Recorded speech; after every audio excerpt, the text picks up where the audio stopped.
Hello everyone, कैसे हैं आप सब। मैं हूं अंकित और आप देख रहे हैं आपका अपना चैनल अंकित इंस्टीट्यूट। आशा करता हूं आप सब बहुत अच्छे होंगे, खूब मस्त होंगे, खूब पढ़ाई कर रहे होंगे।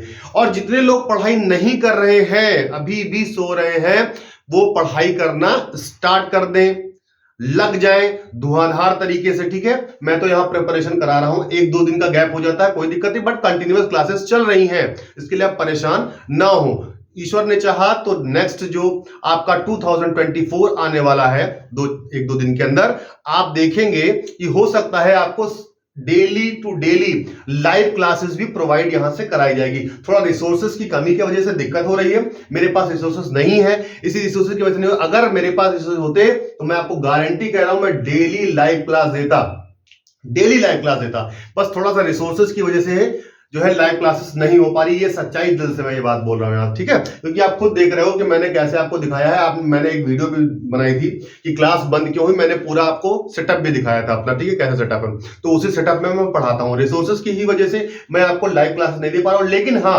एक चीज मैं बता रहा हूं कि मैं इस छोटे से बोर्ड पे तो पढ़ाता हूं, लेकिन इतना टू द पॉइंट पढ़ा रहा हूं कि पूरे यूट्यूब पे आप देखेंगे जाके, आपको इतना टू द पॉइंट कुछ भी नहीं मिलने वाला है। आज मैं आपको जो एसेट्स बताने जा रहा हूं, संपत्तियां बताने जा रहा हूं, आपको टू द पॉइंट बताऊंगा। आपने बहुत सारे यूट्यूब के जो है चैनल्स देखे होंगे, बहुत सारे यूट्यूबर्स देखे होंगे, वो तो अकाउंट को हवा बता रहे हैं, कह रहे हैं कि अकाउंट हवा है। भैया कहां हवा हो, मैं मेरे पास अकाउंट किस एंगल से आपको हवा दिखाई पड़ती, क्या उसमें इतना बड़ा आपने सजा दिया है, सजा दिया। अरे भैया पैसा मत कमाओ इतना ज्यादा, ठीक है, सबको ऊपर ही जाना हो, चार कंधे पे जाना है, ठीक है। और इसलिए आप इतना इतना भी पैसा ना कमाइए, इतना भी जो है आंखों में धूल मत झोंकिए कि अकाउंट हवा बना दिए हैं। अकाउंट आप लोगों ने हवा बनाई है, दूसरे लोगों ने हवा नहीं बनाई, ठीक है। आप अच्छे से पढ़ाओ, अकाउंट कैसे हवा हो सकती है, ठीक है। बच्चे तो उसी में होते हैं जिसमें कुछ बच्चे टॉप करते हैं, कुछ बच्चे फेल हो जाते हैं। आपने मेहनत नहीं की उनके पीछे, इसी वजह से हुआ। आप मेहनत तो करो। फिलहाल मैं आज आपको बताऊंगा टर्मोलॉजीज जो चल रही थी, बेसिक टर्मोलॉजी जो चल रही थी, अकाउंटिंग की होती है। अकाउंटिंग की जो शब्दावली है, उसमें जो सेकंड पार्ट है मतलब आगे का जो टॉपिक है वो है एसेट्स, मींस संपत्तियां या संपत्ति होती क्या चीज है। आज हम देखेंगे कि एसेट्स होता क्या चीज है। और एक बात और बता देता हूं, ये जो अकाउंट्स को हवा बनाने वाले लोग हैं ना, वो जिंदगी भर यही करते हैं और वहीं तक सीमित रह जाते हैं।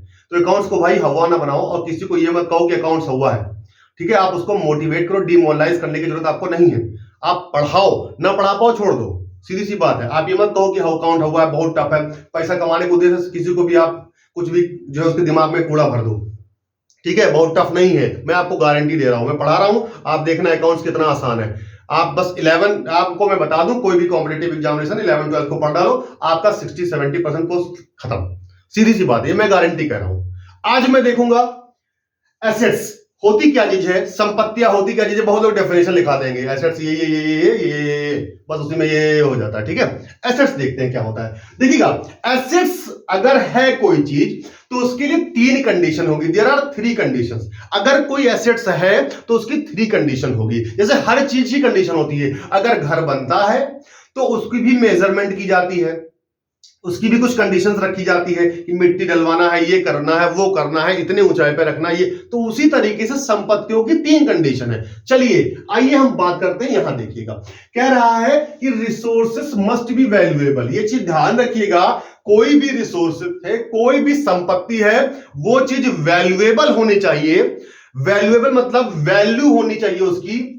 कहते नहीं है कि अगर जिस भी इंसान की वैल्यू नहीं होती है, वो इंसान किसी के लायक नहीं रहता है। आपको पता होगा, अगर आप अपनी यूटिलिटी को खत्म कर देंगे, आप अपनी उपयोगिता को खत्म कर देंगे, उपयोगिता समझते हैं ना, आप किसी के काम के लायक नहीं रहेंगे, तो आपकी कोई वैल्यू नहीं है, कोई इज्जत नहीं करने वाला। आप ये जान लीजिए। आपने देखा होगा, अगर कोई सामान जंक लग जाता है, उसे लोग ले जाते हैं, कूड़े में फेंक देते हैं, ले जाते हैं स्टोर रूम में फेंक देते हैं, ले जाते हैं छत पर फेंक देते हैं, ले जाते हैं कबाड़ी को दे देते हैं, क्योंकि उसकी उपयोगिता नहीं। जब तक आपकी उपयोगिता है तब तक आप यूजेबल है। अगर आपकी उपयोगिता खत्म, इसलिए आप अपनी उपयोगिता को खत्म ना करें, आप अपने आप को अपडेट करते रहें, बिल्कुल सोए ना, क्योंकि जमाना बहुत आगे, हम तो बहुत पीछे चल रहे हैं, करीब 50 साल पीछे चल रहे हैं। इसलिए अपडेट आप चलिए, अपडेट होते रहिए, एक एक सेकंड पे अपडेट होते रहिए, बात समझ में, सही डायरेक्शन में। अब देखते हैं रिसोर्सेस मस्ट बी वैल्यूएबल, यानी कहने का मतलब है जो संपत्ति है या एसेट्स है वो क्या होनी चाहिए, वैल्यू होनी चाहिए, उसकी वैल्यू होनी चाहिए। अगर वैल्यू नहीं होगी तो वो संपत्ति नहीं होगी। This is the first condition for assets, this is the first condition for संपत्ति। क्लियर बात। दूसरी, ओन्ड बाय द बिजनेस, व्यवसाय का स्वामित्व होना चाहिए, उस पर हक होना चाहिए। बहुत ध्यान से समझिएगा मेरी बात को, एक एग्जांपल से समझाता हूं आपको। एग्जांपल मैं दूसरे तरीके समझाता हूं। देखिए दो चीजें होती हैं, आपने बहुत तरीके से पढ़ा है, कुछ लोग एमकॉम कर चुके हैं, कुछ लोग जो है शादी हो चुकी है। मेरे पास बहुत सारे किसी भी शादी 7-7 साल हो गया छोड़े हुए, 8-8 साल मैंने छोड़ दिया, कोई बात नहीं। आप यहां देखो, गुड्स होता है और एक एसेट्स होती है, दोनों में डिफरेंस होता है। ध्यान से समझिएगा मेरी बात को। बहुत क्वेश्चन पूछते हैं, बच्चे भी हमसे पूछते हैं जब स्कूल में जाता हूं तो कहते हैं सर गुड्स और एसेट्स में क्या डिफरेंस है। देखिएगा गुड्स होती क्या चीज है। जब हम गुड्स की बात करते हैं तो गुड्स जो होती है वो एक जब ओनर ले खरीद परचेज करता है तो उसका जो मोटो होता है, जो उद्देश्य होता है, जो ऑब्जेक्टिव होता है वो बेचना होता है। बात ध्यान से समझिएगा मेरी बात को। Goods purchase for sale, goods को किस लिए परचेज किया जाता है, सेल करने के लिए। गुड्स की कॉस्टिंग क्यों लगाई जाती है, क्योंकि हम उसको सेल करेंगे। बात समझ में आई। लेकिन जब भी हम एसेट्स की बात करते हैं, जब भी हम संपत्ति की बात करते हैं तो उसको हम यूज करेंगे। क्या लिखा हुआ है, व्यवसाय का स्वामित्व होना चाहिए, उस पर अधिकार होना चाहिए। अब आपको और बताता हूं डिटेल में। जैसे फॉर एग्जांपल मान लेते हैं, देखिए मैं यहां पे जो नाम ले रहा हूं यहां पे कोई प्रमोशन नहीं हो रहा है। BMW की कार है और BMW का जो ओनर है, ध्यान से समझिएगा, उसके पास बहुत सारे कार होंगी, बहुत सारी कार होंगी। तो उसने क्या किया होगा, उस कार में से एक कार अपने लिए निकाला होगा, निकाला ही होगा। तो ये बताइए उसके पास अगर 50 कारें रखी हुई हैं गोडाउन में या गोदाम में, तो उसमें से एक कार उसने निकाल ली, तो एक कार अपने लिए यूज की, स्वामित्व हुआ उसका, नहीं हुआ तो एसेट्स बन गई। लेकिन जो 49 कारें रखी हुई, जो 49 कार्स अंदर रखी हुई हैं, this is the goods.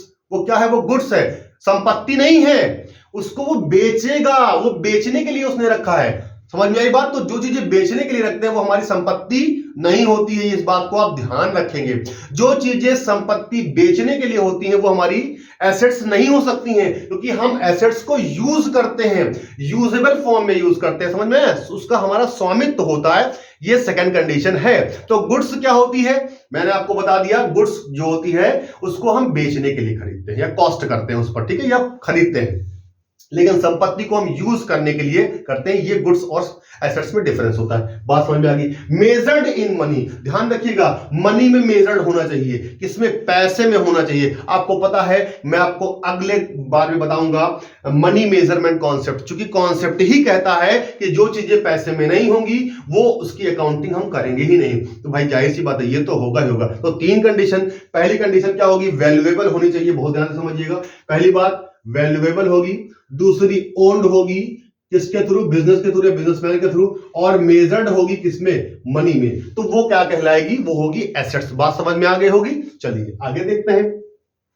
Types of assets, ध्यान रखिएगा, बड़ा इंपॉर्टेंट है। टाइप्स ऑफ एसेट्स में जो है वो नॉन करंट एसेट्स होता है, करंट एसेट्स होता है और फिक्सिशियस एसेट्स होता है। मैं एक चीज बता देता हूं, इंपॉर्टेंट तो ये है भाई, फिक्सिशियस एसेट्स, ठीक है। क्वेश्चन नॉन करंट से ही पूछा जाता है, लेकिन ज्यादातर इससे ही पूछा जाता है, और सेकंड नंबर पे करंट एसेट से पूछा जाता है, ठीक है। मैं अभी बता दूंगा कैसे पूछा जाता है। तो फिक्सिशियस एसेट्स तो मैं आपको बाद में बताऊंगा, मैं इस पे स्टार बना दे रहा हूं। इसका एक सेपरेट जो है लेक्चर लूंगा। वैसे भी मुझे इसका 3 लेक्चर लेना पड़ेगा। पार्ट ए लिख दिया हूं, पार्ट बी जो है आज शाम तक या कल तक आ जाएगा, ठीक है। तो पहला नॉन करंट एसेट्स, दूसरा करंट एसेट्स और तीसरा फिक्स्ड एसेट्स। कितनी आसान भाषा में। अब बात करते हैं पहली एसेट्स, जिसका नाम है नॉन करंट एसेट्स। आपने देखा होगा बुक में तो डेफिनेशन पूरी सर जी ने लिख डाली है, पूरी सब सारे बुक्स में डेफिनेशन। तो डेफिनेशन लिख के क्या करोगे भैया, डेफिनेशन कहीं पूछी जाती है, सीबीएसई नहीं पूछता है कि मीनिंग ऑफ फलाना assets, meaning of non current assets, NCERT नहीं पूछती। आप बता दो, सीबीएसई पेपर ले रही है, कभी भी अगर पूछो तो हमको बताइए कि मीनिंग ऑफ इतना, कभी नहीं पूछती वो, ठीक है। तो जो चीज नहीं पूछी जाए, समझना है आपको, कॉन्सेप्ट क्लियर करना है, ठीक है। जैसे समझिएगा मेरी बात को, इसके लिए भी 3 कंडीशन मैंने रखी है। पहली कंडीशन क्या होगी, ध्यान से समझिएगा मेरी बात को, बेनिफिट्स मोर देन 1 ईयर। जो उसकी बेनिफिट होगी, जो उसका लाभ होगा, वो हम 1 साल से ज्यादा के लिए लेंगे। बात ध्यान से समझिएगा, जिस चीज का लाभ, जिस चीज का बेनिफिट हम 1 साल से ज्यादा के लिए लेंगे, यूज करेंगे, वो क्या होगी, नॉन करंट एसेट्स होगी। पहली बात समझ में आ गई होगी। दूसरी बात, can not be easily converted into cash, या लिक्विडेटेड भी लिख सकते हो, कन्वर्टेड की जगह लिक्विडेटेड भी लिख सकते हो। यानी कहने का मतलब है कि उस संपत्ति को बहुत ही आसानी से आप कैश में कन्वर्ट नहीं कर सकते हो। ठीक है, चूंकि लॉन्ग टर्म है ना, लंबी समझ की है, जैसे मशीनरी है, आप इजीली कहां उसको बेच लोगे? कोई खड़ा हुआ है बेचने के लिए, वो खरीदने के लिए नहीं खड़ा हुआ है ना, तो आप उसको आसानी से नहीं खरीद सकते हो। लैंड पड़ी हुई है, वो आपने वैल्यू लगा रखी है, तो कहां तुरंत कौन खरीदने के लिए जा रहा है भाई? कोई नहीं खरीदता। इजीली आप कन्वर्ट नहीं कर सकते हो। तो दूसरी कंडीशन क्या होगी? कंडीशन क्या होगी कि आप उसको इजीली कैश में कन्वर्ट नहीं कर सकते हो। तीसरी कंडीशन क्या होगी? Purpose of producing. बहुत इंपॉर्टेंट पॉइंट, ये ध्यान रखिएगा, बहुत इंपॉर्टेंट पॉइंट है। देखिएगा मैं इसको कैसे समझाता हूं, इस चीज को कैसे भी मैं क्वेश्चन बनवाता हूं इस पे। Purpose of producing goods and services and are not mean for sale. मैंने क्या कहा कि जो संपत्ति हम खरीदेंगे, जो संपत्ति हम लाएंगे, जिस पर हम कॉस्ट लगाएंगे, उसका जो ऑब्जेक्टिव होगा, जो उसका पर्पस होगा, वो क्या होगा? गुड्स और सर्विसेज को क्या करना? प्रोड्यूस करना। गुड्स और सर्विसेज को क्या करना? प्रोड्यूस करना। ना कि उसको क्या करना? सेल करना। बात समझ में आ गई? क्योंकि सेल करना मेरा ऑब्जेक्टिव वहां पे नहीं है, उससे गुड्स को प्रोड्यूस करना, उसको सर्विसेज में जो है वो जो लगाना, ये चीज करना होता है। लिखा हुआ है, इन संपत्तियों को माल व सेवाओं के उत्पादन के लिए क्रय किया जाता है, ना कि बेचने के लिए। बहुत इंपॉर्टेंट, ध्यान रखिएगा। अब एक क्वेश्चन इस नंबर में आ गया, इतनी बात लिख दिया, अब आपसे 4 ऑप्शन रख दिया कि आप बताइए उसमें होता क्या चीज है, उसमें कौन सी संपत्ति आएगी। देखिएगा, जैसे कि प्रॉफिट लॉस डेबिट बैलेंस, उसमें रख देगा कैश, उसमें रख देगा डेटर्स, ठीक है, और उसमें रख देगा मशीनरी। तो आप ऑप्शन कौन सा लगाएंगे? मशीनरी वाला तो लगाएंगे, ध्यान रखिएगा, वरना चले जाएंगे आप। ठीक है, गई भैंस पानी में। ठीक है, अब ध्यान रखिएगा, ये 3 कंडीशंस मेरे अकॉर्डिंग है, बहुत बेहतरीन है। हो सकता है इसमें से एग्जामिनर कभी ना कभी पूछ लेगा, ये ध्यान रखिएगा। 3 कंडीशन होगी। पहली, बेनिफिट्स 1 साल से ज्यादा, can not be converted into cash easily, purpose of producing goods and services, not mean for cell. ध्यान रखिएगा, बेचने के उद्देश्य से नहीं लिया जाता है। आपने देखा होगा, चारा की मशीन भी लेके आते हैं। अगर किसान चारा की मशीन लेके आता है ना, लाता है, तो भैया वो क्या करता है? वो चारा निकाला था वहां से, ना कि वो बेचे खते लावा था। ठीक है, अगर बेचे खते लावा था तो वो एसेट्स नहीं होती है, वो क्या होती है हमारी? वो मेरी क्या होती है? संपत्ति होती है। बहुत ध्यान से समझिएगा मेरी बात। ठीक है, तो अब एक चीज ध्यान रखिएगा, सर नॉन करंट भी 2 तरीके से हो। सर आप बार बार अलग अलग करवाते जा रहे हो। भैया अलग हम नहीं करवाते जा रहे हैं, जो है उसको तो करना पड़ेगा ना। नॉन करंट भी 2 तरीके की होती है, एक होती है टेंजिबल और एक होती है इनटेंजिबल। टेंजिबल का मतलब टच कर सकते हैं, सीन कर सकते हैं, फील कर सकते हैं। टच, सीन, फील, ये तीनों करेंगे। टेंजिबल है ना, तो टच भी करोगे, सीन भी करोगे, फील भी करोगे। बात समझ में आ रही? फील भी तो करोगे, संपत्ति है, समझ में आ रही? तो 3 कंडीशन होगी, टच, फील, सीन। वो क्या होगी? इनटेंजिबल नॉन करंट एसेट्स, या sorry tangible fixed assets. Intangible की बात करें तो इसको आप सिर्फ फील करोगे। मैं आपको बताऊंगा कौन कौन सी एसेट्स है, फिलहाल नाम बता देता हूं। पहला होगा गुडविल, दूसरा होगा कॉपीराइट, तीसरा होगा पेटेंट, चौथा होगा कॉपीराइट, और पांचवा होगा कंप्यूटर सॉफ्टवेयर। ये सारे लाइसेंस होते हैं। क्या है? ये सारे लाइसेंस हैं। ठीक है, मेरी बात को समझिएगा। इसको सिर्फ हम फील कर सकते हैं और इसका बेनिफिट लॉन्ग टर्म तक लेते हैं। ठीक है, ये सारी बातें मैं पार्ट बी में बताऊंगा, ये ध्यान रखिएगा। आपको टेंजिबल और इनटेंजिबल को पार्ट बी में बताएंगे। पार्ट सी में आपको बताएंगे फिक्सिशियस एसेट्स, क्योंकि बहुत इंपॉर्टेंट, इससे क्वेश्चन जरूर पूछा जाता है। ये क्वेश्चन यहां से जरूर पूछा जाएगा। आशा करता हूं ये वीडियो बहुत बढ़िया समझ में आई होगी। इस तरीके का जो YouTube पर भी आप हमको बताइएगा, कोई अगर पढ़ाया होगा तो हमको जरूर बताइएगा, क्योंकि ये चीजें आपको बहुत इंपॉर्टेंट, ये पॉइंट टू पॉइंट जो पढ़ाना है ना, यही तो आपको आगे ले जाएगा, यही तो आपका सिलेक्शन दिलाएगा। आप नोट्स बनाते चलिएगा, आप जितने भी लोग हैं नोट्स बनाते चलिएगा। बहुत बढ़िया से समझा रहा हूं मैं। हो सकता है ईश्वर ने चाहा तो अगले मंथ में बड़ा बोर्ड भी आ जाएगा। आप लोग की दुआ रही, आप लोगों ने मेहनत किया है, आप लोग मेहनत भी कर रहे हैं, आप लोग खूब मेहनत करें। और जितने लोग हमारे चैनल पे स्क्रॉल करते हुए आ गए हैं, वो कृपया करके सब्सक्राइब कर लें और बेल आइकन का बटन भी टन दे दबा दें। आपका जैसे टन दे दबाएंगे, समझ लीजिए फ्यूचर खुल गया। ये ध्यान रखिएगा, आप बहुत सही जगह पे आए हैं। एक बात ध्यान रखिएगा, बहुत सही जगह पे आए हैं, इस बात को ध्यान रखिएगा। ईश्वर ने चाहा तो यूपी टीजीटी और पीजीटी में, ध्यान रखिएगा, मैं आज आपको चीज बताता हूं, यूपी टीजीटी और यूपी पीजीटी का जो टॉपर थे, ठीक है, जिन्होंने स्टेट टॉप किया था, फर्स्ट रैंक थी, ईश्वर ने चाहा तो मैं उनको बुला के यहां पर उनका इंटरव्यू भी लूंगा आपके सामने लाइव। ये ध्यान रखिएगा, बस नए साल को आने दीजिए, आप लोग मेहनत करते रहिए, आप लोग मेहनत करिए, मैं आपको बताऊंगा, मैं आपको पूरे लिस्ट दिखाऊंगा, उनका रोल नंबर दिखाऊंगा, सब कुछ दिखाऊंगा और उनका चेहरा भी दिखाऊंगा, ठीक है, उनसे मिलवाऊंगा, उनकी डिग्री भी दिखाऊंगा कि कितनी डिग्री है, कितने साल का एक्सपीरियंस रहा है, ठीक है। तो आप ऐसे ही मेरे साथ जुड़ रहिए, खूब मेहनत करिए, आप भी मेरे साथ मेहनत करिए, ठीक है, और आगे बढ़िए। ये लेक्चर्स आपको बहुत अच्छे समझ में आया होगा, आशा करता हूं। नहीं समझ में आया होगा कमेंट डाल दीजिए। आप चले जाइए टर्न से मेरे यहां, कहां पे, टेलीग्राम पे, टेलीग्राम पे आप जाइए, वहां पे मैसेज डाल दीजिए कि सर ये चीज नहीं समझ में आया, मैं फिर बता दूंगा, ठीक है, शॉर्ट वीडियो बना के डाल दूंगा। आपको परेशान नहीं होनी, घबराहट नहीं होनी, आपको कमेंट नहीं खोजना, अरे सर ये नहीं, आप बताओ नहीं समझ में आया तो मैं बता दूंगा, ठीक है। आशा करता हूं ये वीडियो बहुत अच्छे समझ में आया होगा। Next part, next lecture, next video में इसी तरीके के साथ, इसी पॉइंट के साथ, इसी जोश के साथ, इसी उमंग के साथ, इसी होश के साथ आपका अंकित इंस्टीट्यूट ऐसे ही आगे अग्रसर रहेगा। इसलिए मैंने जो है आपके डिस्क्रिप्शन में लिखा ऑलवेज विथ यू, मैं हमेशा आपके साथ हूं, ये गारंटी। बस आप हमारे साथ नहीं है, आप हमारे साथ नहीं दे रहे हैं, आप मेहनत तो करें। आप मैं देखता हूं जितने भी डांस लोग हैं, डांस कर रहे हैं, रील्स बना रहे हैं, उनका खूब सब्सक्राइब करते हैं, बच्चों को भी दिखा रहे हैं। अरे कम से कम एजुकेशनल चैनल को भाई आप सपोर्ट करो, किसी का भी चैनल हो आप सपोर्ट करो। मैं ये नहीं करो मेरे चैनल सपोर्ट करो, आप किसी का भी चैनल सपोर्ट करो। और जितने लोग, जो लोग मेहनत कर रहे हैं, उनका चैनल तो आप जरूर सपोर्ट करो, जरूर मेहनत करो, आगे बढ़ाओ, आगे शेयर करो, ठीक है, कि सब तक ये चीज पहुंच सके, ठीक है।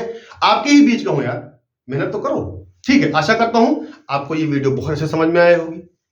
नहीं समझ में आएगी तो फिर आप हमसे पूछिएगा, ठीक है। अब मैं तो हूं ही, ठीक है, इसलिए मैंने टेलीग्राम ग्रुप ओपन कर रखा है, जरूर पूछिए, ठीक है। मैसेज आप डाल सकते हैं, आप डालिए, उसमें मैं बता दूंगा, ठीक है, ठीक है। मैं विदा लेता हूं, आपका अपना अंकित विदा लेता है, ठीक है। Okay, thank you so much. जय हिंद, जय भारत, वंदे मातरम।